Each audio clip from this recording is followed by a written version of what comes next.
ஒரு கிராமத்தில் அரின் என்ற சிறுவன் வாழ்ந்தான். அவனுக்கு இயற்கையை ஆராய்வது மிகவும் பிடிக்கும். ஒரு காலை அவன் தனது கிராமத்துக்கு அருகிலிருந்த காட்டில் நடந்து செல்ல முடிவு செய்தான். மரங்கள் மிகவும் உயரமாக இருந்தன. இலைகள் வழியாக சூரிய ஒளி மெதுவாக கீழே விழுந்தது. அவன் காட்டின் உள்ளே மேலும் மேலும் நடந்தான். பறவைகள் பாடும் சத்தமும் அருகில் ஓடும் சிறிய ஓடையின் சத்தமும் கேட்டது. ஆரம்பத்தில் அவனுக்கு சிறிது பயமாக இருந்தது. ஏனெனில் காடு மிகவும் அமைதியாகவும் மர்மமாகவும் இருந்தது.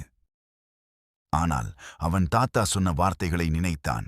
தைரியமாக நடப்பவர்களுக்கு இயற்கை ஒரு நல்ல நண்பன்.